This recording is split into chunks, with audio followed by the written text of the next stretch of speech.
God, Jayme. Bring us on in. Let's go. Let's get this started. It's Friday, y'all. Happy Friday. Get us on the right screen. Hey.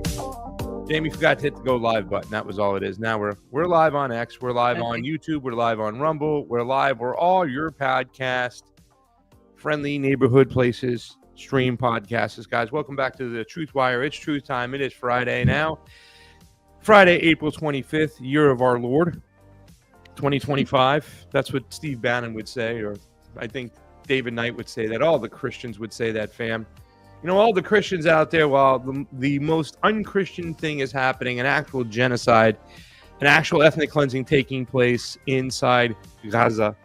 It's crazy because the two subjects we have to talk about tonight, there's stuff going on Twitter right now. It's just popping up, going live. Witkoff when walking into Russia. They said that Putin didn't pull out the chair for Witkoff the way Donald Trump pulled out the chair for Netanyahu. They wanted to point that out. And there's pictures in Gaza City right now. There's bombing outside of Gaza City. Man, I don't know if you guys, I thought we told you so. There's a real ethnic cleansing taking place. So when you hear all these other things about Iran or Russia or all these other, they're all distractions to keep you away from the fact that the Israelis, the Zionists, want to wipe out the Palestinians completely and take that land for themselves. That is what's going on. I'm here with you today. Fiorella Isabel, my trusted co-host, is here as well. Fam, how you doing today? Fam, I'm doing fine. You know, I'm really getting pissed off at X because no matter what I post, there's literally a spam post immediately after I post something. And you can go through all of my tweets and you will see every single time I post. Not everybody gets that. Okay. Yeah. And like, it's insane. It doesn't matter what I post now. It's like after every single one, it'll be like a crypto spam bot or whatever. And it's so annoying. It's so annoying because what it does is it takes you out of the algorithm and it basically continues to mark you as spam. Yeah. And I'm like so sick of it. And now Twitter is pay for play. So it's just, it's become just absolutely awful. And there's still people out there who think that X is like, yeah. If you were one of the real journalists like Nick Sorter or Benny Johnson, your stuff would be playing all the time with Tim Cast and Alex Jones. And you know, everybody was talking about, oh, the Republicans are for freedom of speech. They were the ones who are against censorship and whatnot. No, they're just using all the other dirty tricks. It's all state narrative media. That's all it is. It's all state narrative media. And I mean, it's worse than before. It's worse than before. You know, it's just a joke at this point. I don't even know what to say. I'm thankful that I get to do the Wednesday show on WBAI. In New York, who knows? Maybe they'll start zapping that signal so it won't reach Long Island. I don't know what's next at the end of the day, ladies and gentlemen, because it's tough to get the word out there nowadays. Everything is in a controlled environment, and there's not much more to say. I mean, I don't know where we're headed. You know what I'm saying? And if this thing does take place, and RT does come back, what will RT be like? What are they doing? What's going on with them? You know what I'm saying? Like, are they going to have some good shows? Are they going to have some good journalists back? Sputnik, is it going to come back? I don't know. I mean, fam, I don't even know. I think I picked the wrong business, but get back into the restaurant business.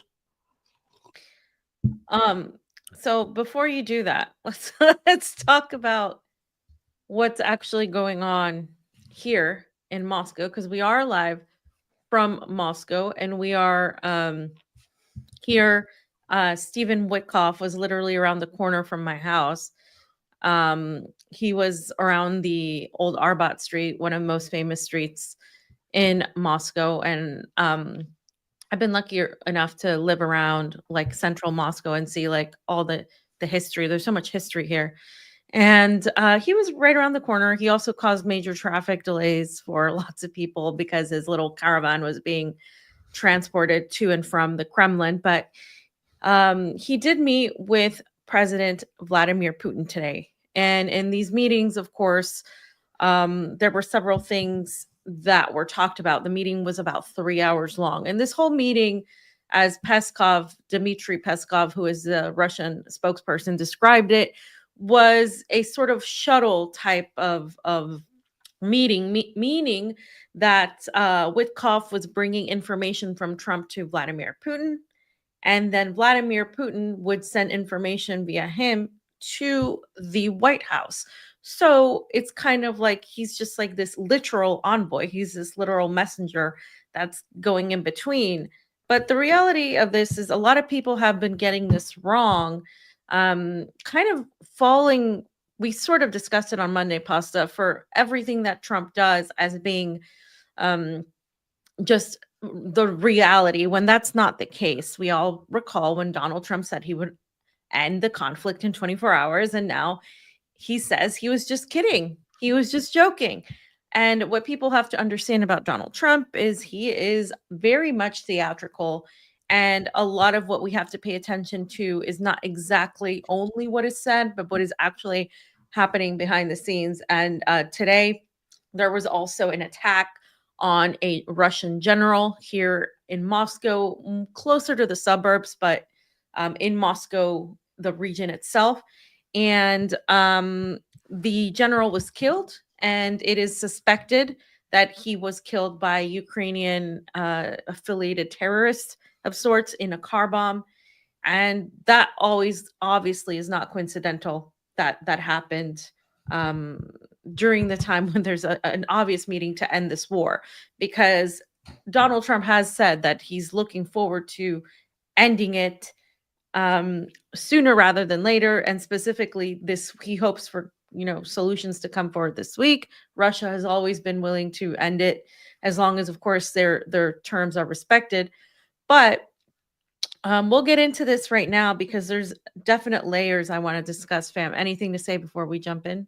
Just a little side note. I think that, it's funny because I had that discussion with my friends that you met on my birthday. And, one of those guys was saying like, China needs us. They need to sell us our products. Russia needs us. They need this, to as a customer and whatnot, and to do business with us. If you haven't learned or you're not paying attention to what's going on, the ruble is worth more right now than gold. It's trading higher than gold. If this has been shown, if anything's been shown by this war, this proxy war, you know what I'm saying? And like I've said this before, like, the United States, they really don't have any cards to play at this point, and they should be very thankful that Russia is not all out blaming them, for this war, because it's all about the United States pushing this war. And I understand that, they'll say this administration did this and that administration did that, and they won't put the blame on Donald Trump. Donald Trump continues to say, well, this is Joe Biden's war, not my war. It's Joe Biden's war. But yeah, you're the president now, and you can end it tomorrow just by cutting off the flow of weapons. You can just flick a switch, make a phone call, and it's done within 2 weeks. They can't do anything else, but you're choosing not to do that. But if people think that this is just kind of that unipolar world, fam, where everybody needs the United States, they should wake up and look what's going on in Russia where you're at right now. The money is trading high. They've gotten rid of their Starbucks. They got their own thing. They don't need McDonald's anymore. They've got other customers. They got their own. The things they used to buy from the United States, they don't need to buy anymore. They're manufacturing for themselves. They're doing the same thing in China. So if you really think that America has any cards, they're holding any cards, they're not. It's that meme again, Trump is holding the cards. You want to know what cards I'm going to play? And Xi Jinping is going, the cards were made here, you donkey. You know what I'm saying? It's like there are no cards for them to play other than to end this and get back to the business of taking care of your other wars. And really that's what it's all about anyways. You know what I'm saying? They just want to concentrate, on other places. But how much do you think the military-industrial complex has made in this war? Probably record profits after Big Pharma made record profits during COVID. So who's next? It's Big Pharma, Big Tech, Big Pharma, military-industrial complex. What big business has to make money? That's what I would bet will be the next crisis or something coming along, because it's that one video that, Judge Knapp keeps playing, Judge Napolitano on all his shows keeps playing it with the Chinese guy going, you guys don't need another tariff. You need a revolution. What happened? You guys moved all your manufacturing here. Your oligarchs made record profits while giving you no health care, hollowed out your middle class. Over here, at least they built railroads and, an economy and move people out of extreme poverty, you guys got the shaft. And you want to blame China now? You think another tariff is going to save you? Unfortunately, fam, all I can say from what I see, maybe it's just because of the crazy control and narrative management on Twitter, but I see a lot of people I know, a lot of people I have respect for, still just buying into this bullshit. Yeah, I think that's part of it. So let's sort of break this down. And it's very frustrating, I know, to be in the West, because every time I go back there, it's just, I understand why people fall into that trap, because it's almost impossible to escape it. But once you get out and you're looking at the world from the other side, the enemy side, um, it kind of puts things more into perspective. So, by the way, yesterday I had a great show with Gloria and Jayme on Left on Left. So if you guys haven't seen that one, we did a deep dive into Middle East, CIA, covert operations in the Middle East, the WikiLeaks emails, all of that. Take a look at that, because all of that comes into play. And I talked about Russia's role in the future, because Russia really, really does want to end this war. They don't necessarily need to, but they want to. And there's a difference between that. They have the upper hand, as Pasta was saying. They have more of the cards. On the global scale, Russia, the ruble is doing pretty well. However, wars are not something that should be forever, at least not for most. They do drain the economy some, and people just want to move on from that. Now, so before this meeting, you had Dmitry Peskov talk about the conflict in Ukraine ending if Kiev would simply just accept the Donbass, the Kherson, the Lugansk, Donetsk, right? These areas, and Zaporozhye and Crimea, which they should have accepted a long time ago, would go to Russia, would belong to Russia. If Ukraine would accept that, then this could end very quickly. Obviously, they have also said they're not going to accept any sort of NATO troops on the ground, because they know what that would mean eventually, right? And they also said something very interesting that not many are talking about, though. And Jayme, you can put this first tweet up. It's the first tweet thread that's up there under what Peskov said. And it was also said, this is what Peskov told this French magazine that's called the Le Point magazine.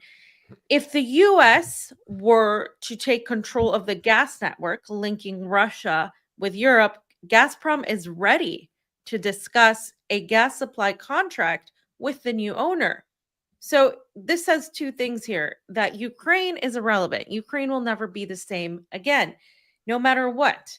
No matter if Russia stops here or they continue, Ukraine has ceased to exist. Zelensky isn't the one that Trump is going to for negotiations. Zelensky is irrelevant. They're giving him, whatever they need to say to him. But at the end of the day, both Europe and Ukraine are the ones that are pretty much screwed out of this whole thing.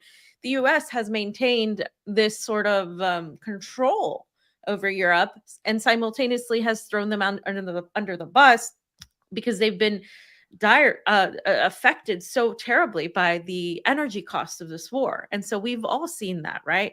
But it's interesting that Russia is saying they're willing to discuss a gas supply contract with a new owner, which would be the United States. This means also that Russia is willing to open economic business deals with the United States, that they are more than willing to do that.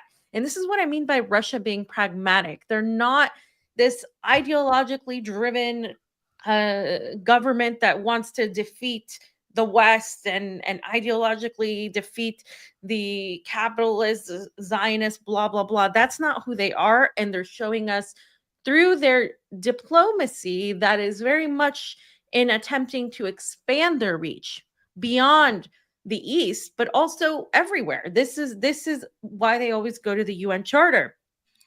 He added that Moscow sees that a number of the European countries are ready to buy Russian gas, and then Russia's willing to negotiate based on the market conditions.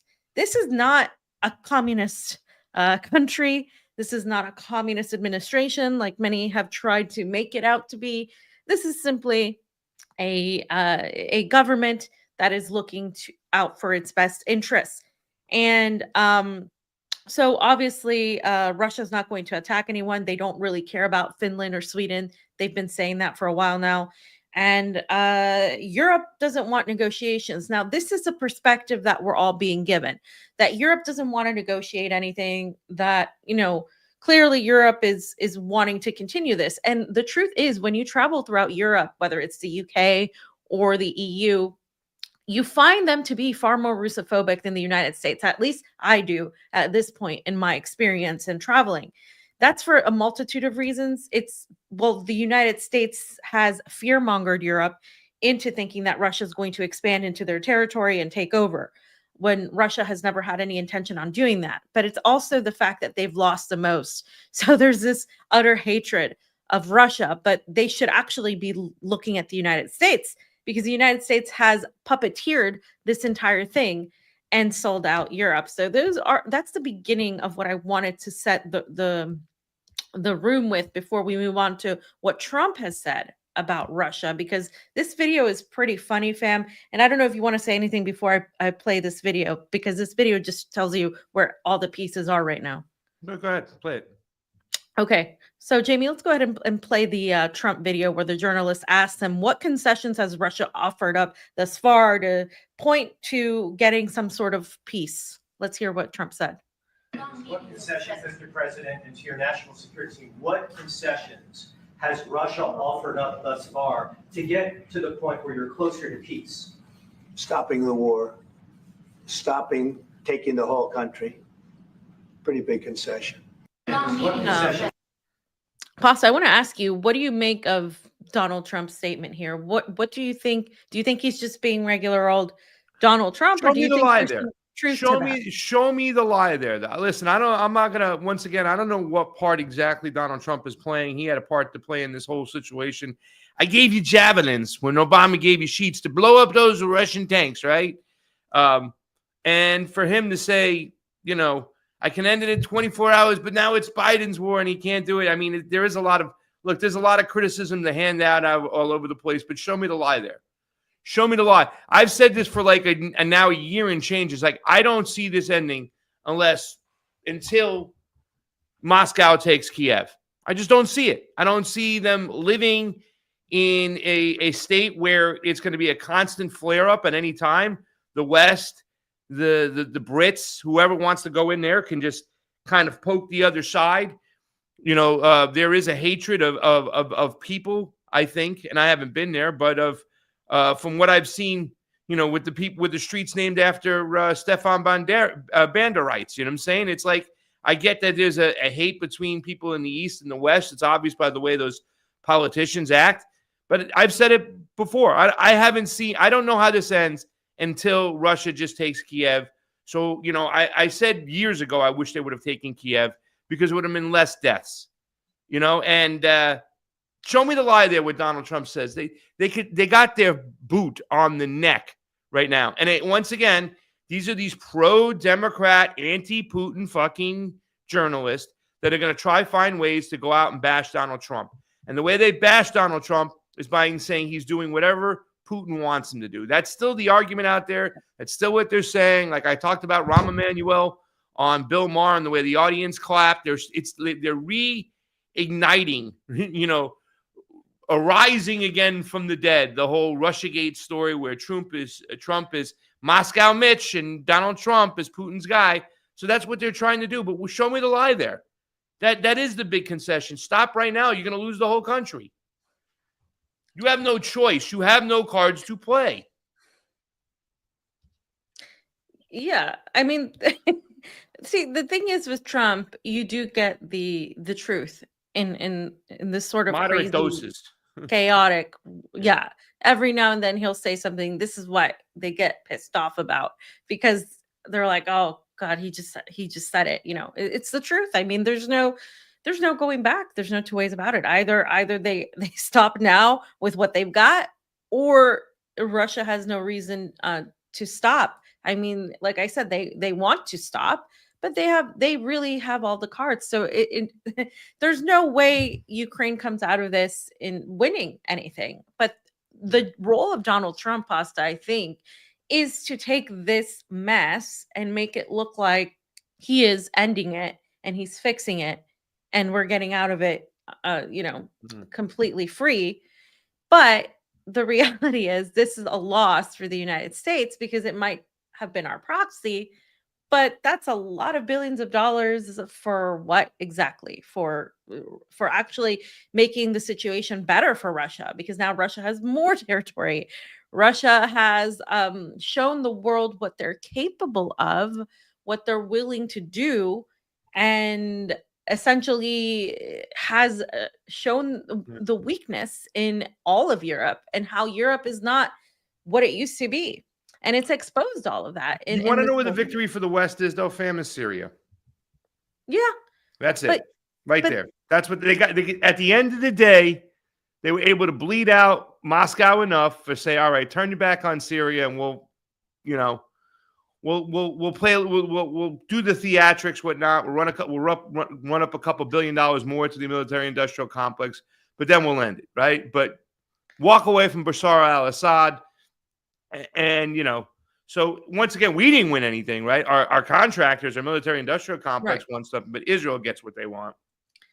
Well, that's the thing that I think a lot of people aren't looking at. And I'm glad you pointed that out because I did talk about that yesterday with Jayme and Gloria, is the whole Syria situation has really highlighted that this is not when we talk about multipolarity, it doesn't mean equity. And I just want to emphasize that it does not mean that things will suddenly become more fair. But it does mean that the powerful will now be more balanced out among the powerful. So I think that people need to understand that and look a little bit deeper than just saying multipolarity will defeat the West. Right now, sure, Israel has taken punches, the United States has taken punches, but they're nowhere near on their last leg. And I think this is what people need to really understand and come off of the hopium here. Is this a victory for Russia? Yes. Is it necessarily a victory for everybody else that's been involved? Not necessarily. Not necessarily. And if we talk about establishing Russian relationships with the United States, people are going to frame it as this is great for peace, for blah, blah, blah. But it's not, because, again, look at what's going to happen to Zelensky. Look at what happens to the U.S.'s allies and friends. The moment you get close to the United States, that's when you have to watch your back, because there's nowhere else but down to go from there, right? And Donald Trump did this interview with Times, and everybody has been talking about this interview because he's kind of, gone back and forth on that. He was one of the 100 most influential people, and they have a lot of weirdos that are on this list, but he talked about several things right now. He talked about how, he didn't think that when he said the war was going to be over in 24 hours, he was not really being serious. He talked about just several different elements of this. And we can go ahead. You can go ahead and post the next, the Time article, Jayme. And there's a few things on this transcript that I want to point out, but that was one of them. And he also talked about who was to blame for the war. And he specifically said it was Ukraine and their desire to be a part of NATO. And he said Ukraine doesn't want to, will not be a part of NATO. He doesn't think that Ukraine will be a part of NATO.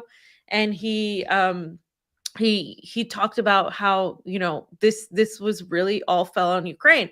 But let's be serious here, right? If he was being fully transparent, he would say, well, we caused this back in 2014 and blah, blah, blah. And he has pointed and alluded to that, but now you see him sort of glossing over that fact. So yes, while Donald Trump will say the quiet part out loud sometimes, oftentimes he's just, also just playing the audience, playing his supporters, playing the people. He also talked about China to a degree.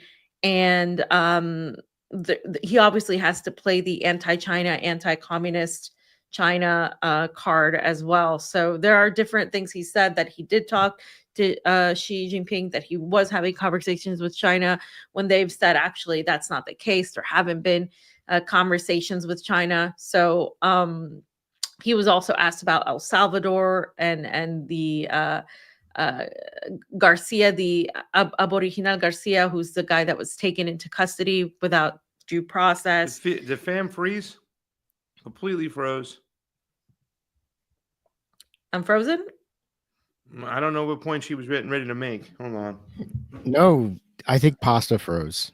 Okay. Yeah. Oh, I froze. Hold on. No, you were good, Fee. You were on a roll. Go ahead, my bad.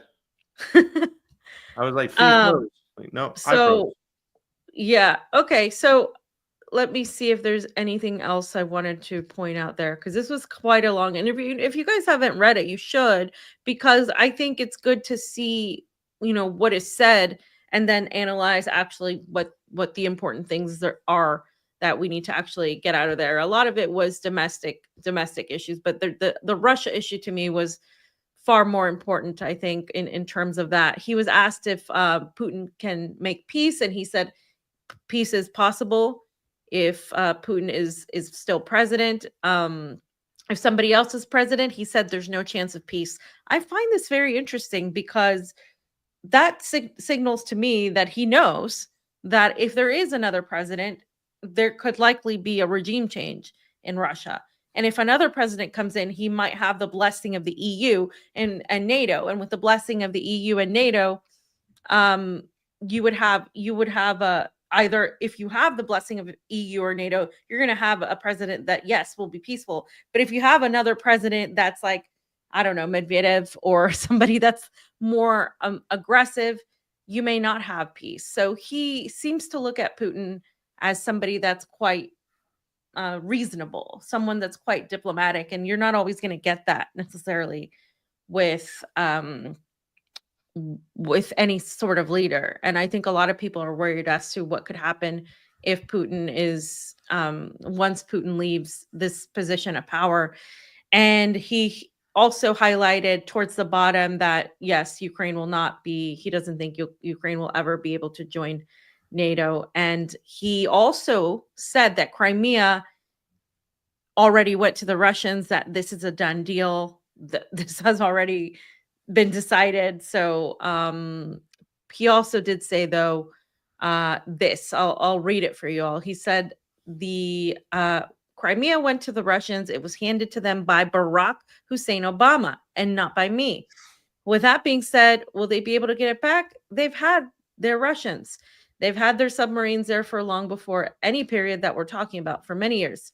The people speak largely Russian in Crimea. This is true. But this was given by Obama. This wasn't given by Trump. Would it have been taken from me like it was taken from Obama? No, it wouldn't have happened. Crimea, if I were president, it would not have been taken. Then he goes on to say that if Crimea will stay with Russia, we have only to talk about Crimea because that's the only one that always gets mentioned. Crimea will stay with Russia, and Zelensky understands that. I'm not quite sure he does. And everybody understands that it's been with them for a long time. It's been with them long. I think he does. Trump I think he knows that that's a way to sabotage any type of peace talks, is to say I want Crimea when he knows there's no way that Ukraine is getting back Crimea. There's no way whatsoever. He knows that. He understands that. That's why he's using that to sabotage the peace talks. That's what he's been told to do. Talk about Crimea, and that will get us anyway from finding a peace deal. Because that's his job right now, Zelensky, is to keep this thing going, right? And keep laundering money and spilling the blood of his own people. I mean, that's his job. It's obvious at this point. No, you're right. I think he's playing it up for sure, 100%. He said, they asked him, you've talked about improving relations with Moscow. Are you pursuing negotiations with them on issues other than Ukraine? He said no. And then they said like nuclear weapons or stockpiles or testing. And he said, but if a deal has happened, I can see us doing business with Ukraine and with Russia as a country. So interesting. Both Russia and the United States seem eager to do some sort of business once things end with the war. So those are, I think, important things to point out in the context of where Russia is looking at. They're not looking to fight the West. They're not looking to combat the West. They're literally looking to just resolve this issue and continue building Russia, the Russian Federation as a whole.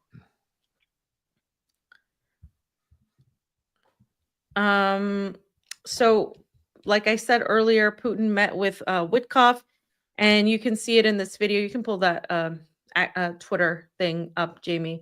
He met with Witkoff, and it, like I said, it was a 3-hour long meeting, and they, according to the Kremlin, it was a good meeting. We really don't know though, because they always will. The Kremlin is very diplomatic, but like I said, there are desires from both ends to try to end this right now. And so this is what he said. Let me go over a couple of other things of this meeting. And he spoke in English. Putin greeted him in English.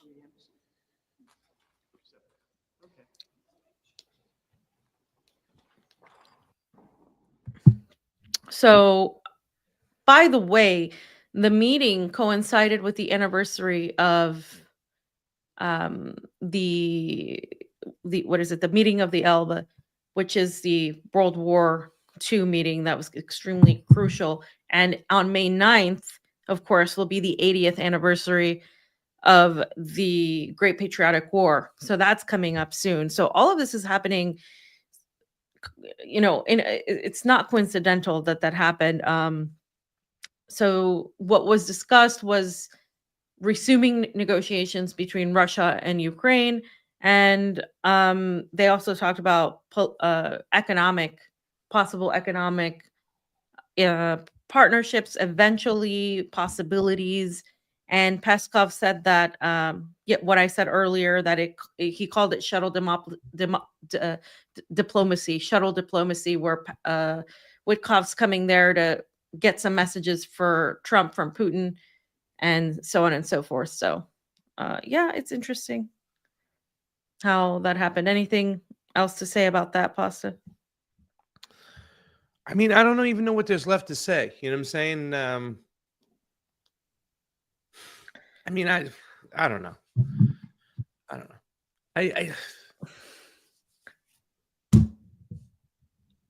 Well, on the same note that all of this happened, Jayme, there was the assassination of the Russian general, and his name is General Yaroslav Moskalik, and he was the staff deputy of operations of the staff deputy chief of operations, and he was killed, like I said, in the suburb of Balishayka. And the Russian investigative committee says that they basically put metal fragments within the bomb, and it had 300 grams of TNT. And if you look at the video, you can just play the video. You'll see how the explosion, it could have killed more than the target, but it obviously killed the target itself. Oof. So, I mean, yeah. And this is like what there's no such thing really as suburbs in Moscow. But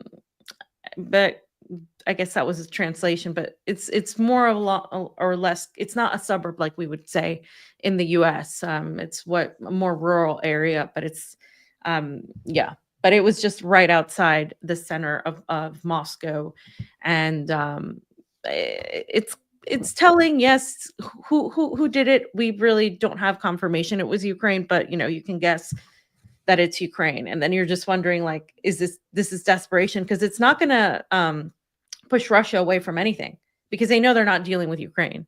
They know that they're dealing with the United States. So this isn't going to be like, oh, this is going to stop Russia from doing this. That's not how Russia works. Again, like this is not going to be a deterrence. They're going to continue doing what they need to do. Unfortunately, this is, an unfortunate incident, but this isn't going to stop them. Yeah. So whatever kind of mindset they have where people are being childish or whatever, and thinking that this is going to stop anything, it's just not the case. So in some instances, I think that Donald Trump is just finding a way to exit out of this, wipe his hands of it, and if he hands it off to the Brits and the rest of Europe, so be it, right? He can say, I try to get out of it, I try to make a deal, there's nothing I can do, we have to wipe our hands of it, you know what I'm saying?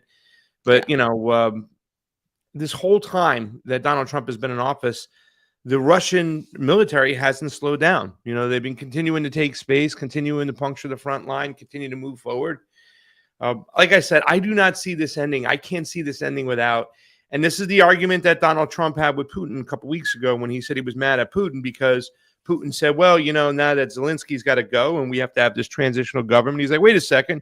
Who are you to say that Zelensky has to go? That's, he's like, whoa, didn't you just belittle him and wave your finger at him in the White House? Was that just theatrics? But, this government has to go. We're not going to do business with this government, so you got to figure a way out of this. I don't know what they're going to do. It's just so, I don't know. At the end of the day, what deals were made backdoors for that Syrian deal, right? Was it just that, hey, listen, you just stop continuing to give them flows of weapons and let the Europeans stand on their own 2 feet? Who knows? I don't know. I definitely know that Donald Trump wants to get out of this war too as well. Yeah. He understands it could turn into his Vietnam. He's still, he's like, I can end it in 24 hours. Well, then pull the plug, man. He hasn't pulled the plug. He can't not end it because he keeps saying it, this is Biden's war. This is Obama did this, blah, blah, blah. He keeps going back to the Democrats. So because Trump is like narcissistic, right? He's going to end because his role is to make it look like he's cleaning up this mess and now pivoting. That's his role. He's got to end this war. He can't just keep it going. But will it actually end? I personally don't believe that we're going to just be done with Russia, the United States. I mean, I think that they're going to kick it down the road. I think we're going to see Europe continue the buildup, right? Because Poland is an area where they can continue pushing. They can continue using Finland and Sweden. They can continue pushing Germany. They're not going to stop until they actually receive a direct opposition from Russia, and Russia doesn't want that. They've never wanted that. So what Russia does need to understand though is that even if this war ends this week, right? This war ends this week. That doesn't mean that the U.S. attempts to continue building up their the Balkan area, the Balkanized areas against Russia are going to stop. Their ultimate goal is to balkanize all of Russia, and they're going to continue pursuing that goal. Just because they're not going to do it right now doesn't mean that they won't go back and do it later.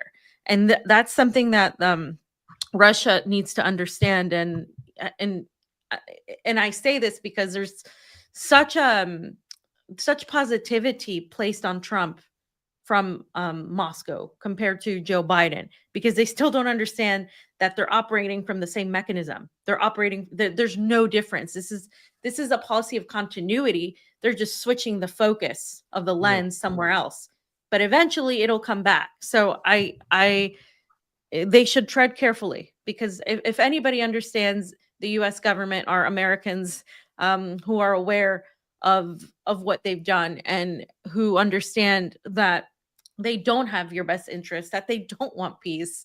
They just want to look like they are the winners. And Trump operates in that win-win, win-lose, or I win and we both lose, or whatever. Yeah. Like he doesn't like compromise. This is not a person that likes compromise. Either I win or we both lose. And that's how the U.S. operates, particularly Donald Trump as well. So, well, that's why they brought Donald Trump, because they brought in the guy who can speak to the masses. The WWE Hall of Fame understands the winning mentality, right? You're right. It is this kind of like football mentality. Even if there's overtime at the end of the game, there's going to be one winner.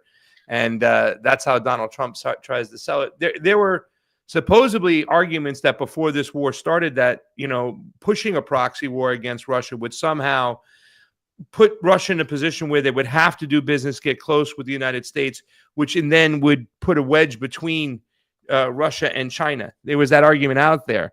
It's done the exact opposite, right? And I think that Donald Trump wants a crack at getting back, of putting a wedge between China and Russia, but it's too late. That ship has sailed. It's far too gone right now, and I think both those adversaries in the BRICS nations understand who they're dealing with, And they know they're not dealing with Donald Trump. They know they're dealing with the people above them. Donald Trump makes none of the decisions, and But I don't think it's far-fetched if right now, obviously, the wedge between China and Russia isn't there, but I don't think it's an impossibility.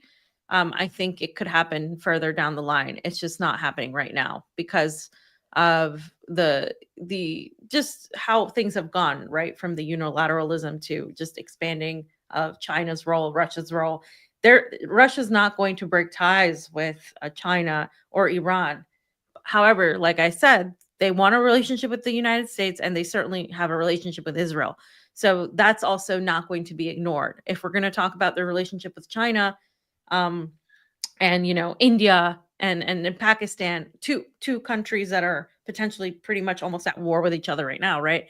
They want to be diplomatic with everyone, and that's in this world Yeah. that we are in right now. It's just unrealistic, especially when you have Iran on one end and Israel on the other.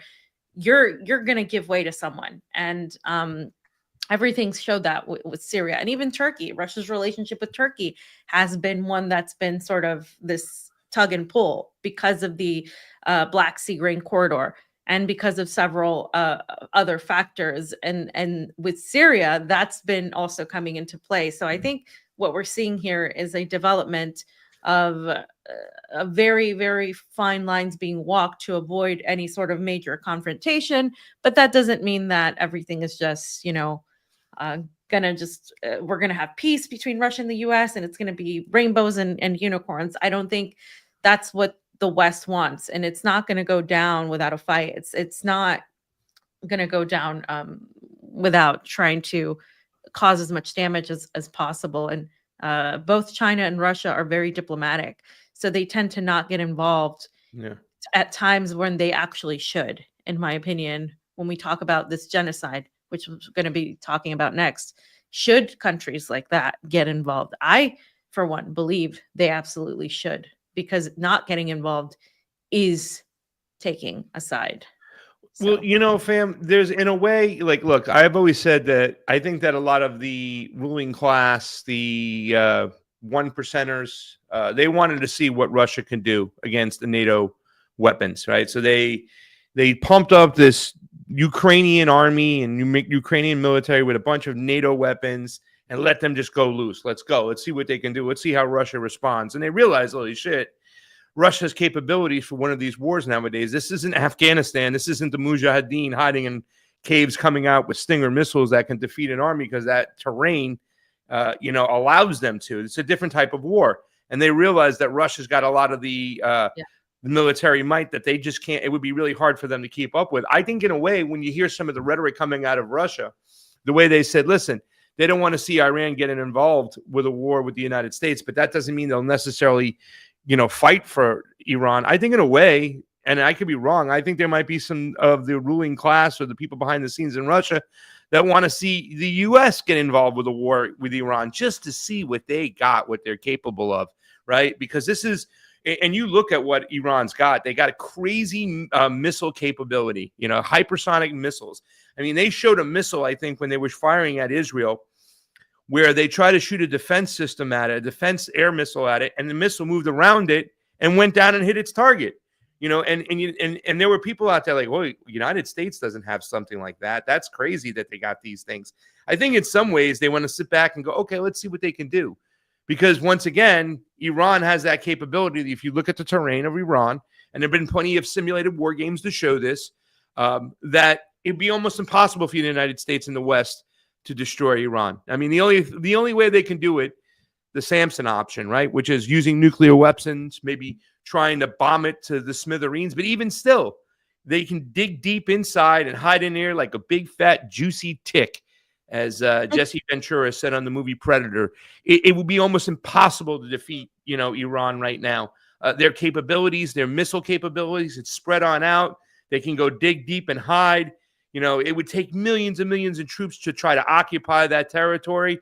And then as soon as they're in there, the bombing would begin. So I think it's very, what's that? After the fall of Syria, and I know Iran is not Syria, but I'm telling you, after the fall of Syria and the way things are in Iran internally, I'm telling you, it's not about Iran's capabilities. Of course, they're more than capable, but it's about the internal political problems that are plaguing the nation, because it's not just about the government, but the people of Iran that are divided.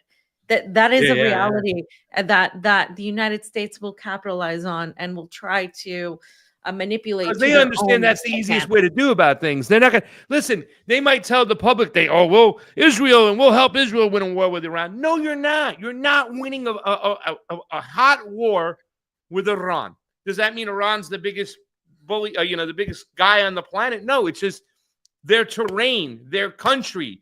They've been through this before. They are prepared, and their capabilities. They've mastered drone warfare. There's no shot of taking Iran. None. So people need to get that through their head. Yeah, I mean, we would the world will go to hell. But before that happens, the attempts are going to be regime change, I think, from the United States with Iran, and they might just achieve it. I don't know. I'm not saying the resistance isn't there, because there is, but it is facing a very liberal type of government right now. Yeah. So they have all these kamikaze speedboats that can hit the Med too. People are like, what about the aircraft destroyers from the Americans and the submarine capability? It's no. They got all these little freaking boats that would be like a bunch of gnats, and you're trying to swing them away, and they're just swarming everywhere.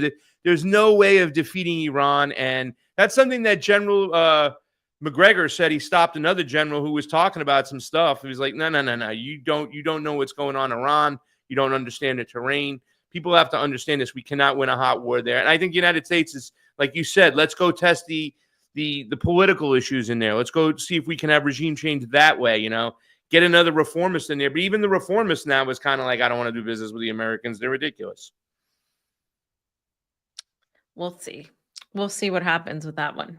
But fam, you brought up what's happening in Gaza, which Fam, it's interesting because it's usually me, bringing it up. Because you never talk about it. For the last 2 weeks, this has been going on, and a lot of the shows I watch, and it's been on over Twitter everywhere and stuff like that. And man, fam, I've been peeking into the Tulsi chat, right? Oh my Lord! Once again, now look, they say when people say, "Oh, Donald Trump is playing chess," well, everybody's playing checkers, and that's all BS. But if there's anybody I think that's playing chess, it would be Tulsi Gabbard. Like, I don't think so myself, but if there's anybody who has that capability, she would be that, right? And it was so supposedly argued that at the top, and you can put this next tweet up real quick, the number one tweet I have over there, Jayme, that it was her and JD Vance who were the ones who were out front going, no, we don't want to go to war with you can see Tulsi Gabbard, Pete Hegseth, JD Vance, and Susie Wiles helped shut down the Israeli-USA joint attack on Iran, New York Times. We even talked on the radio show on Wednesday, like Peter Hegseth, he had this moment where he's like, no, I'm against it. But a lot of people were saying this is what Tulsi started this rhetoric, and a lot of them followed behind. And it's interesting because now you have Peter Hegseth under attack. Let me just read this real quick while we have it up here. I'm so sorry. I'm going to read from the New York Times article. Where's it at? It's up on the screen. I know. I can't. It's too small, though. I want to get it over here so I can read it because my eyes are small. There were many reasons that Israeli officials expected Donald Trump to take an aggressive line on Iran. Fam, we've talked about this before. Douglas McGregor, a couple other commanders out there said that Donald Trump has already been talked into war with Iran. It's just a matter of when. In 2020, he ordered the killing of General Qasem Soleimani, the commander of Iran's most elite military unit, and Iran sought to hire a hitman to assassinate Mr. Trump during last year's presidential campaign, according to the Justice Department indictment. Yeah, New York Times echo that bullshit. We know it's BS, and I couldn't stand when a lot of people were saying, Iran just tried to kill Donald Trump, and you were like, oh, no, we're definitely going to war with Iran. But inside the Trump administration, some officials were becoming skeptical of the Israeli plan. In a meeting this month, one of several discussions about the Israeli plan, Tulsi Gabbard, the director of national intelligence, presented a new intelligence assessment that said the buildup of American weaponry could potentially spark a wider conflict with Iran that the United States did not want. A range of the officials echoed Ms. Gabbard's concerns in the various meetings. Susie Wiles, the White House Chief of Staff, Defensive Secretary Peter Hegseth, and Vice President J.D. Vance all voiced doubts about the attack. fam, this has been taking over the airways right now. A lot of people were talking about, oh my God, look, Peter Hegseth. I mean, they've been talking about Iran. Now comes this whole talk about going after Peter Hegseth. This is from The Independent. Why Peter Hegseth's fate is tied up in the debate over attacking Iran. And it says the MAGA foreign policy, which spent much of the 2024 blaming Joe Biden for involving the U.S. proxy war against Russia being fought by Ukraine. I'm glad they label that right now, exactly what it is. Now, those same conservatives are engaged in a much different kind of proxy fight. The stakes, however, are very similar. Peter Hegseth's career in the Trump administration may already have an expiration date. Despite White House denials and dismissals, the embattled defense secretary is reportedly expecting more damaging headlines in the days ahead. His former deputy, writing in the Monday op-ed for Politico, described the Pentagon as in chaos under Hegseth's leadership. Handpicked by Hegseth for the job, the excuse of describing John Uliot as part of the deep state is not fooling Republicans on the Hill who were backing away. One, Don Bacon, called on former Fox News host to resign, fam, in a series of scathing comments to Politico. He's likely not alone in his concerns. Lisa Murkowski, who voted against his confirmation, said last week that the members of her party fear retaliation for speaking out. Donald Trump is sticking by his cabinet secretary for now.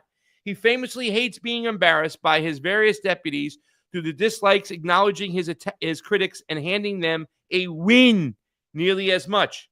But in conservative circles, the discussion over Hegseth's fate has evolved from a palace intrigue and a simple discussion about the secretary's professionalism to a deeper debate over the two main factions vying for the control of the second Trump's administration's foreign policy agenda. Many believe outright that the criticism of Hegseth is tied to hawkish conservatives seeking to oust one of the administration's key anti-interventionists. He's not.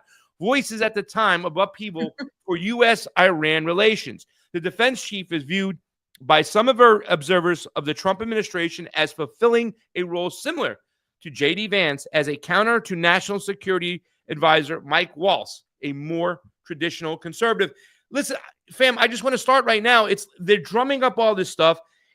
In a lot of ways, people are going, oh, my God, can you see how these conservatives, like you got conservatives like Kennedy, these people want to drink the blood, American blood, out of boots and dance around because they hate us for our freedoms.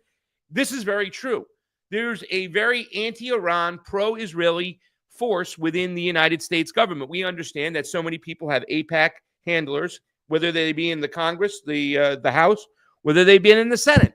And now you have the Pentagon and everybody else pushing back against Hegseth for supposedly going along with what Tulsi Gabbard and Susie Wiles and J.D. Vance said. Like, we can't do this. It'd be ridiculous. You want to get a war with Iran? What's going on? And people were saying that it was so close, fam, that and the question became, well, will Netanyahu do this without United States help? And everybody's looking once again. Here's these talks again. Well, Donald Trump could have gone to war with Iran last time in his first administration, fam. But instead, he chose just to whack Soleimani, right? These arguments, here it comes again, the peace president. But a couple months ago, fam, when they had the whole Zelensky argument inside the White House, I made a little video. And I'd like to share that video there because instead of just using the whole Zelensky situation, let's replace it with the Iran situation. Because while this is all going on, there's something that the mainstream media isn't even talking about, even in whispering about, fam. It's gone. It's like it's never even happened. Play the video. While you and the rest of the planet were busy watching Donald Trump and J.D. Vance tear into Voldemort Zelensky, something far more sinister was unfolding. Yes, the media, both mainstream and so-called independent, have been on overdrive, obsessing over that little spectacle in the Oval Office. And as always, the usual suspects picked their sides. On the right, they cheered. This is what I voted for. Trump, he doesn't take guff from anybody. Meanwhile, the left fell right back into their old routine. You see, Trump is working for the Kremlin. This only helps Putin. But while everyone was fixated on this carefully crafted drama, something else was happening. Something that actually matters. While the Russia-Ukraine narrative dominated the headlines, Trump quietly handed Israel everything it needed to expand its war and to wipe out the Palestinians on a silver platter. The Trump administration just approved a $3 billion emergency weapons package for Israel. And we're not talking about small arms and grenades here. We're talking about bunker busters, thousands of pounds of destruction designed to level city blocks. And if that wasn't enough, Trump also gave the green light for Israel to remain in southern Lebanon, even though the ceasefire agreement's timeline has already expired. So let's take stock here. Israel is now temporarily occupying parts of Gaza, Syria, and Lebanon. Now ask yourself this: was the Oval Office showdown just a distraction? After all, both Trump and Zelensky are actors. And Zelensky, he's got a handler, a money man, a decision maker. His name, Igor Kolomoisky. He's to Zelensky what Peter Thiel is to J.D. Vance, the real power behind the scenes. So why is it that Trump will go after Zelensky, but never mention the man actually pulling the strings? Oh, did I mention Igor Kolomoisky? He's a Zionist. Hey, I'm Craig Pasta Jardula. You tell me, Donald Trump for Zelensky, real or just kabuki theater? I want to hear from you. So, fam, that begs the question right now. The whole Hexeth drama we see getting played, is that real or is that drama? Because I just want to show you the headline in antiwar.com today. And the sick thing about this is happening every single day. Go ahead and put it up there, Jayme. Every single day, Israeli strikes on Gaza, 48 Palestinians over 24 hours. That's April 24th. That was yesterday. Every single day, 40, 50, 30, 60, 50. It's going on, right? I even have something here, fam, right now that shows that they're even now allowing Israel to use suicide drones to target. Add this to the stage. Get yours, remove yours off. Add this in there. To target displaced Palestinian families sheltering in tents. I would always thought that the main reason they want a war, why Netanyahu wants a war inside Iran, is to distract from what's going on, from the pure ethnic cleansing that's going on and taking place in Gaza. What happened to the ceasefire deal? Did that happen? Did that just expire? Once again, they blamed, what was their answer? Hamas, Hamas, Hamas. But a real ethnic cleansing is taking place, fam, and they want to finish the job. They want to wipe out the Palestinians for good. As we were talking, there were bombs dropping in Gaza City. I mean, it's just, I mean, I don't even know what to say at the end of the day, but everything's been distracted. And the fact that the mainstream media is not talking about this at all. They're not even mentioning this every day, fam, that we see this happening again and again and again and again. I mean, oh, it's because we were told that there was I just want to say though, it's a disgusting stain on the human on the Christians of America that are supposedly so holy to let this happen. Go ahead, fam. No, the Christians that usually act like this have never really been Christian at all, if we're going to talk about real Christianity and what it actually means. But we were supposed to have a ceasefire, right? This is a ceasefire that everybody patted themselves on the back over, that everybody cheered for. Oh, great, it's done. We did it. No. He's putting Netanyahu on a leash, fam. That's what we heard some friends of ours say. It was never a ceasefire. He serves Netanyahu in many ways. But let me say this: Zionism is not only in Israel; it's pretty much in the entire world, and it's a problem in the entire world. And I'm talking about Zionism, just like Nazism. It's an extremist form of this type of belief. And I added a picture, Jayme, because what you're talking about, Pasta, has been happening every day in Gaza, in Palestine. It's also been happening in Syria with the Alawite genocide continuing. And it's not Alawite anymore. It's just in general genocide of Syrians continuing. And also, if you recall, Pasta, there was an area called Rafah where Palestinians were seeking refuge. That was the area between Egypt and Gaza where you're supposed to go and have some sort of refuge from the bombing. This is Rafah. That's Rafah. So this is where people went to shelter. This is where people went to find refuge. And this is what's left because it was entirely obliterated by Zionist Israel. And I just want to point this out because if in any world where Hamas or Palestine or Iran or Syria or Lebanon or Yemen, Ansarallah, Hezbollah, any of these entities bombed Israel a fraction of that, I don't know what would happen. You know what I mean? But this is happening every day. You're right, and people have just continued their life. I mean, how long has it been? Like what, 18 months now? I mean, Yeah.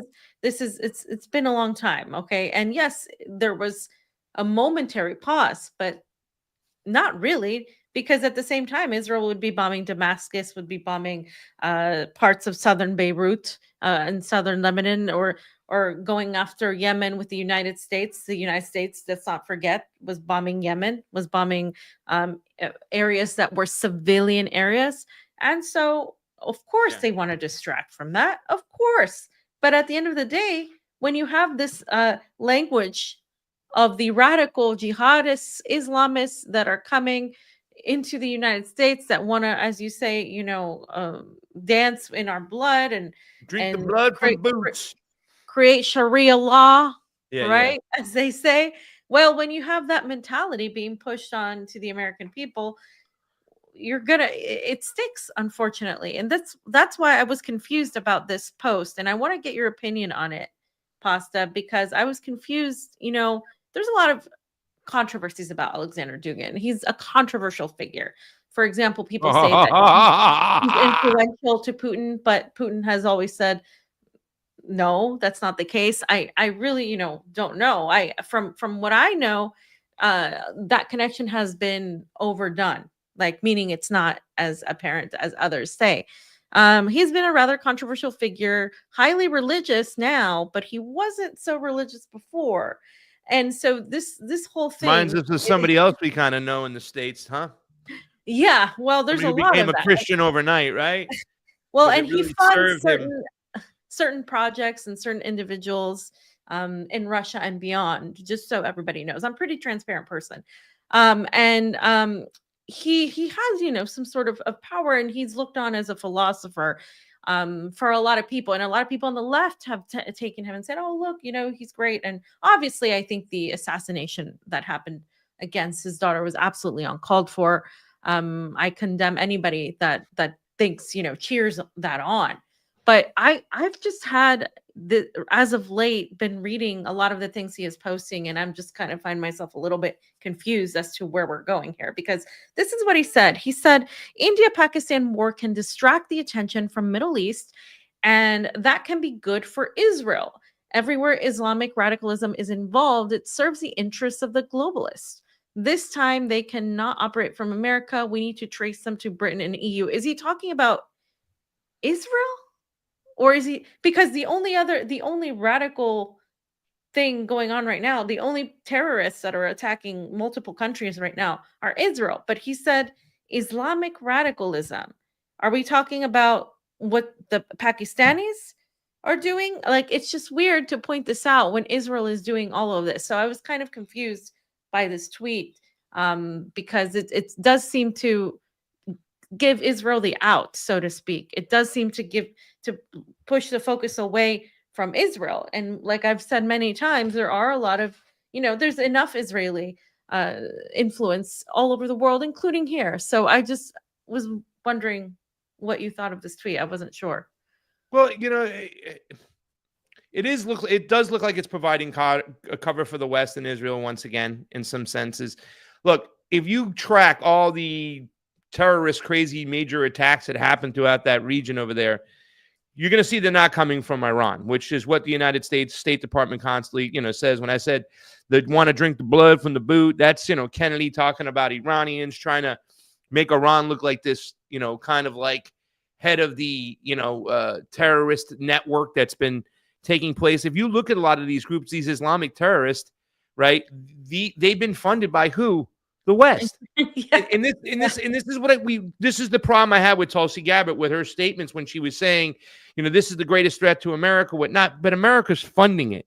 So when you're talking about Islamic terrorists, there's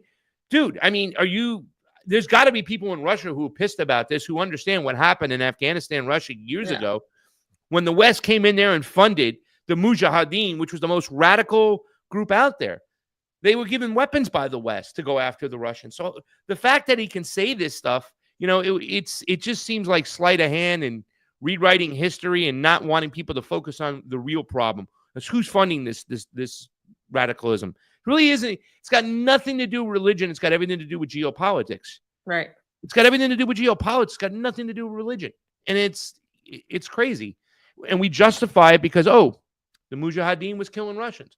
It's like Lindsey Graham said when he was sitting there across from Zelensky, best money we ever spent, killing Russians, right? I mean, but that's exactly it. You got to, if you look into this guy over here, ladies and gentlemen, you ain't going to find a lot of rosiness in there. And I know there's a lot of leftists out there who don't know, but if you hang in the truther community like I do, you're going to see a lot of crazy stuff about Alexander Dugin over there. I don't hang in the truther community. I mean, I would if they invited me, but you can come on in. They're just afraid of your socialism and your communism. No, but what I will say is, from my own perspective, from my own experience, I tend to agree with you all. So it's kind of funny. I don't even have those connections. But I've come to the same conclusions, which is kind of interesting. And not the same conclusions that some of the, Twitter neoliberals that are like, oh, he's fascist, he's fascist, he's fat. Like, I don't just like to blatantly say that. But there are some things that make you think twice. You're like, wait a minute, what's going on here with that? Yeah. Let me say this, because there's a guy, dictatorship world, that's in that thing. I want to say something. You might not agree with this, fam, but I'm going to say it anyways. And maybe it's from what I experienced growing up here in Southern South Florida. They say that they say that not all Jews are Zionists, but all Zionists are Jews. You've heard that before? I think so, yeah. Okay, so once again, I'm going to say it again. They say that not all Jewish people are Zionists, but all Zionists are Jews. I disagree. I don't look at Netanyahu as a Jew. I look at him as a satanic, crazy mother effer. I don't think he represents Judaism one bit. And I just like to point that out because there is that argument right now where there's all these people who are just making money, grifting on blaming the Jews for everything, right? Yeah. Now the Bolshevik Revolution is all about Jews killing Christians. Like, are you fucking nuts? Not to mention that Stalin, right? And Stalin, once again. And Stalin was from Georgia. Huh? He was Georgian. He was born in the USSR, but he was Georgian. Stalin. He had nothing to do with the Jews. But even still, what they're saying is that Candace Owens is going around, and she's gone on a couple shows where people didn't have the sense to push back against her what she was saying this openly on their shows. You figure that one out. Why should I talk about the Holocaust of Hitler killing Jews when there were a bunch of Jews killing Christians in Russia? Right? Like that Stalin was killing a bunch of Christians. Stalin growing up was an ardent Christian, if I remember correctly, right? That when he got involved with politics, he just didn't mix the religion with the politics. But every single time you hear these people, they're trying to make it the Bolshevik Revolution is now all about Jews killing Christians. Get the fuck out of here. You guys, you're doing the same thing the CIA is doing. They don't want you to ever believe there could be a workers' populist movement against the monarch, against the ruling class. That's why they're doing that. And now you're repeating it. You're doing this Candace Owens bullshit. Yeah. No, this is about the Jews killing Christians. No, it's not. Somebody said at an event that 85% of the Bolsheviks were Jewish. That's where the fuck are you guys getting these numbers? Some dude wrote a book. True. Some dude wrote a fucking book, and now they're repeating this shit. That was a war, an uprising, poor people, the 99% against the monarchs. They were sick and tired of the monarchs, who were the same monarchs in England, the same monarchs in Europe. The same families. The same fucking family. And you think this is about Jews killing Christians? Get the fuck out of here. So, by the way, it's funny because just yesterday I was reading. Here it is. Jews expelled from countries. What Jews? What Jews? All Jews were expelled? Oh, we got to take all the Jews and expel them. It's a small set of them. It's a small group of them. No, so not all these fucking. All these. Netanyahu is not a Jew. He's a satanic fucking motherfucker. Whatever you want to classify him. He's not a Jew. That's my line. Well, he claims to be one. A Okay, Jew. I'm not going to get into that argument because we could go back to the Torah and what's in the Torah. We could go back to who crucified Jesus Christ, and it was the Zionist actually way back then. Whatever. So okay, so what I do want to say though is the difference between there was a difference between Lenin and Stalin, and I was actually reading about this the other day. I don't know why, just for fun. And I was going over it again because there's so many people that you're just obsessed with bringing back these things and just sticking them on modern day society. I'll tell you why they're obsessed about it. I'll hold the thought, but go ahead.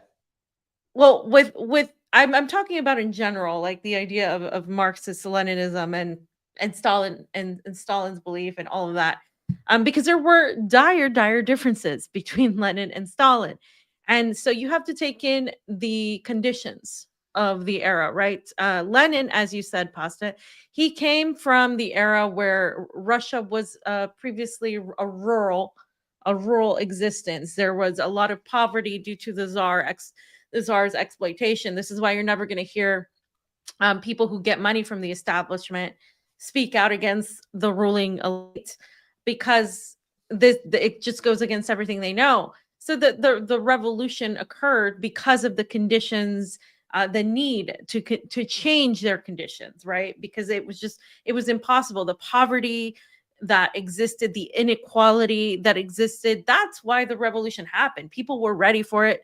They were educated and then they were ready for it. You can't have a revolution if people aren't ready for it. It just doesn't happen. And so, but for Stalin was more of a statesman. He came to it after he was able to centralize more power, yes, compared to Lenin. But Lenin, towards the end, wanted to take the Soviet Union into a more democratic type of existence with a little bit of capital. So he wanted to bring back the capital. He wanted to bring back a market type of economy because he was afraid of it failing. And Stalin was actually against that. And they kind of butted heads on that multiple times. And Stalin eventually won out because Lenin got sick, and Lenin died pretty young. And Stalin came in, and he, yes, had more of a central power approach, but he did a lot of things like the wonderful transportation system that exists in Moscow. But the whole thing that gets blamed on him, which we're talking about the famine that occurred throughout the region, that had nothing to do with his policies. That was literally in other countries. That was literally happening. Well, the Soviet Union as a whole at that point was suffering the consequences of what had happened before. And there was just, it wasn't all that Stalin and the communists caused this because they were, funded by the Jews and all of that. But I think one of the largest Holodomor, which the friggin' libertarians wouldn't shut the fuck up about, and the tribal provinces, and which they tacked that on to his death toll, right? Yeah, but it's just been debunked so many times. I don't have time to debunk it again. But what I wanted to say about all of that was that one of the biggest mistakes that did happen, I believe, under Lenin and going into Stalin was the Soviet Union allowing the existence of Israel because of the fight that they had against the Nazis. So it was this fight against the Nazis that when it was brought to them about the establishment of Israel, because there have been ethnic Russian Jews in the area, and there's an autonomous Jewish area within Russia. Because of all of that, they were one of the first to condone to accept the establishment of a state of Israel. This is why people think like, oh, Russia, Iran, blah. No, like they have this cultural intrinsic tie, but it's because of it goes way back. It doesn't apply to the entirety of the geopolitics of why Lenin or Stalin existed. It applies to just a cultural ethnic existence, the fact that there were ethnic Russian Jews in these areas. And in fact, when you talk about Ashkenazi, the majority of them would if they are actually legitimately Jewish, would be coming from Eastern Europe, would be coming from these regions. So again, it's this whole thing that gets mixed up. But to say that communism is the Jews controlled it, or that it's all the Jews, is just very reductionist, I would say, in the nicest way possible. It's just not valid. Well, I think there'll be the argument that what's his name, the Jewish guy who created communism, they'll kind of try to stick that to Jesus. I have to go to my notes. I don't have it. I don't want to get too far down that rabbit hole. Karl Are you Marx, talking about right? Trotsky? No, Marx, right? He Marx? created. Wasn't it? Who created? Marx was German, and there's Marxist Leninism, which takes Lenin and Karl Marx together, but he's German. Yeah, he's not. He's German, but Theodor Herzl, I think his name was Theodor Herzl, if I remember correctly. Okay, I don't want to get down that road real quick because I don't want to have this conversation. We talk about this for hours. Okay, let me just tell you the reason why. And there's a lot of people out there right now, right? yes. That will say Stalin killed close to 100 million people, right? Like, I think the official number was somewhere around 4 million people that he had killed during the revolution and everything that took place. And God knows the West was in there for so long. The Europeans were in there. To have a revolution, a lot of people were going to die. I'm not going to excuse that. Same thing with Mao Zedong, right? And I've talked to people who talked about, during his revolution, the Cultural Revolution, that a lot of people were killed. But the reason why these numbers are so high now, right? So now you'll see people who say that Stalin killed close to 100 million people and Mao Zedong close to 100 million people, is because they want to feed you the argument that the United States, a country who dropped 2 bombs on innocent civilians in Japan, is still the lesser of 2 evils. Yeah. That is the reason why they were saying this right now. I'm not I don't have a Stalin t-shirt. I don't have a Mao Zedong tattoo, right? I'm not going out there and pushing their ideology of what's going on. But the reason why they're doing that, fam, is they want to sell you the United States imperialist machine as the lesser of 2 evils. A country that dropped bomb on innocent civilians is still better than look what Mao did. Look what Stalin did. And that's why they have this argument all the time. I'll see conservatives, you know how many people freaking Stalin killed? Forget about it. I mean, even my friend Sam Tripoli, who I love you, Sam, but when he does his comment, he goes, dude, if Hitler was like, we were talking about death, Hitler wouldn't even get into the starting lineup. You know how many people Stalin killed? You know how many people Mao killed? That's the fucking ridiculous fucking argument right now that's still trying to do what they're doing today. They're trying to sell American imperialism as the lesser of 2 evils because Stalin and Mao, China, Russia, the other 2 superpowers, crazy. And they're still trying to tie China to Mao Zedong. And they're still trying to, it's a security state. We had this argument with my friends. They have all this high-speed rail, all this lifting people out of poverty. They're a security state. Okay. Does that mean that for us to have high-speed rail and for us to have housing for people, we need to be a security state? Is that your argument? Why the United States, the best country on the planet, is using railroad technology from the 1970s? I mean, this is the argument they're trying to make. And this is what the Donald Trump administration and its followers, more than anything, right? Mindy Robinson, who I had an argument with the other day online, which a lot of people on the Trump side can't understand, that due process is awarded to every person's, not just citizens, every person's in the United States is awarded due process under the law. Plain and simple. Especially if you're an immigrant, it says, right? Well, it doesn't say, but even Scalia made that argument, right? Okay.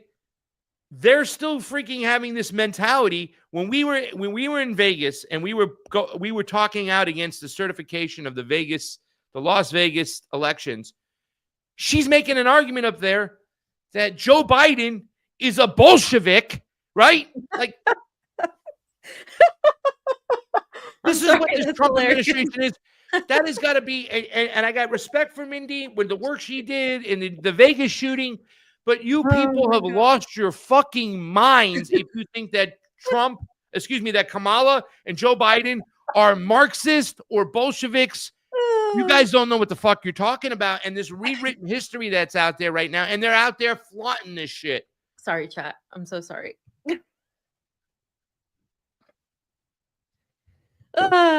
That's comedic gold. You need to say that more often. That just cracks me up. Joe Biden is a Bolshevik. Someone please make a meme, Joe Biden's a an Bolshevik. AI of Joe Biden in a Bolshevik like attire holding The majority of the Bolsheviks were workers, everyday people. The soldiers were sick and tired of fighting useless wars. They were saying, give us peace. The farmers who were working on the lands owned by the monarchs were holding signs that said, give us land. And the poor people that were starving had signs that said, give us food. And they all marched together and they took over the fucking Capitol and got rid of the czar. They never want you to believe that a populist revolution could ever happen. That's why they're telling you these lies. They don't want you, the people, believing that you can rise up. And that's what the Donald Trump administration's about. The radical left, keeping you divided, even though the radical left is a bunch of fucking idiots anyway. So, well, yeah, well, they're not the radical left. That's the thing. They're not radical. They're the culture war left. They are the woke left. I know the word work has been changed, but they are the culture war left. Yeah. They really care about those issues that mean so little. They've gotten away from economics. They don't know about anything about foreign policy. But, you know what I'm saying? And they want, I get it. Like, okay, my body, my choice, right? They're going to still stand behind this issue. Of course, right? Like, I'm sorry. I hate talking about this issue. But shouldn't you be wondering why there's so many unwanted pregnancies in your goddamn country to begin with? If you're going to sit there and say it's the hardest decision a woman's going to have to make, why is that such a hard decision, right? Rather than argue the fact, pro-life, pro-choice, why? The number one issue that comes to my mind in the United States when somebody wants to have a baby is like, holy shit, can I afford this shit? Probably not. It's economics. It's the economy, stupid. And they got you arguing in these stupid fucking spaces. And, if I'm a hardcore leftist that's going to say, oh my God, I can't believe this Christian over here thinks that it's murder and stuff like that, I would at least talk to him on that level. I would talk to them on that level. They don't even want to do that. It's cancel culture, radical left, radical right. We're arguing with each other. Now the media is all fucked up, right? Now it's just, now they're just uplifting these friggin' Trump idiots in the MAGA media. Why on my Twitter is it always the three top shows, either Tim Cast, Alex Jones, Jordan Peterson, all these idiots? Nobody's getting any time right now. And we know damn well there are algorithms written to suppress anybody who's talking, whether they be on the left or the right, talking against the state, talking against the narrative. And you say the state, I say the empire. Whatever you want to talk about it, talking against that. Anyway, chat. Thank you, Pasta. Epic rant. For real. It was needed. It was dire. You were sitting on it for a while, but I gotta get going. The Bolshevik, fam. I gotta get going. The Biden being a Bolshevik thing. Somebody please make an AI or a meme or something, because that's freaking hilarious. I guarantee you, go look up Mindy Robinson shit. You'll go see it. We were there today, and we were on the same page there. Like, this election is shit. Nobody knows how to speak out against it. Let's go do it. And she went into this whole crazy fucking rant about Biden being a Bolshevik. I'm like, and the progressives that were there with their mask on inside the building, who would just sit there, which was so upsetting, because here I am, I'm about to fucking cry. I got the only voice from the fucking populist right talking about Biden being a Bolshevik. You got the grassroots progressive left that still doesn't understand, fam, that the election system screws them, their candidates, more than anything. The election system, it screws grassroots progressives that would have a chance of beating back establishment corporate Democrats if they had a fair system. But to them, they stand behind it because Donald Trump and fascism. This is this tears to my eyes, ladies and gentlemen. This is the shit we're dealing with. It's pretty bad. Jayme, can you put that back on so we can this is a Rumble rant from Cro-Mag. Great to hear the perspective straight from Moscow. Thank you so much for that. Y'all, I gotta Thank go. you to Margaret, by the way. $10 the last Rockfin. Oh, okay. Thank you. There you go. Hemcar. Communism is democracy. Allende, Arbenz, Sukarno, Lumumba, Mossadegh, Ho Chi Minh, Laos, all democracy. USA, deep state, CIA took out. Yes, I understand everything you just said. Absolutely. Okay, 100%. so last time I was on, and I know you got to go, but Thank I you, just want to say, Margaret. Margaret, thank you, Margaret. Last time I was on Crosstalk with Peter Lavelle, Johnny Vedmore was there. He was on there. And I didn't go into a little battle with him because we were agreeing on a lot of things. And it really sucked because there was like 3 journalists who agreed on mostly everything. I was hoping to God there was a Trumper on there today. I was like hungry. Like, come on now. Give me a Trumper. I'm going to eat his shit for lunch. Nope. But Johnny did talk about this, and this is something you get within the Truther community, which I have to constantly push back against. He was talking about how Iran has their own kind of deep state in a way. He didn't say those words per se, but I've heard this before, and I'm sure they do. Where they were dealing with the Americans backdoor while Mossadegh and the Tsar, the Shah, were battling it out front, right? And they have their own deep state. Listen, I'm sure there's other intelligence apparatuses for other countries that are going on, but to try and equate it to what's going on with the United States is just a false paradigm, okay? It's not our job either. Like, of course, Russia has their thing. Of course, Iran and China have their thing. But our goal, our objective is to focus on our own house. States. Yeah. I'm not going to come and tell Russia what they need to do or they don't need to do. I can advise. I can say, I think as an American, blah, blah, blah. But in terms of me trying to, go like this and constantly criticize, this is why I don't do it. Not because I agree with everything going on, but being a guest and being from the United States, it's like, how about we fix the US first before we come critiquing other countries? And even the bad decisions that are made by these countries come from that, come from our interventions, come from our sanctions, come from our buildup of these radical everything. Reaction. So I'm going to look at the initial action. That guy lost his shit when he threw the second punch. He was the second punch. Who threw the first punch? That's the way I'm looking at things. Exactly. We're out of here. Thank you guys for watching today. We love you. For Fiorella in Moscow, Pasta in Highland Beach, a.k.a. Boca Raton, CheeseSlice on the 1s and 2s in the capital of America, D.C. We love you. We'll see you next time. Have a great weekend.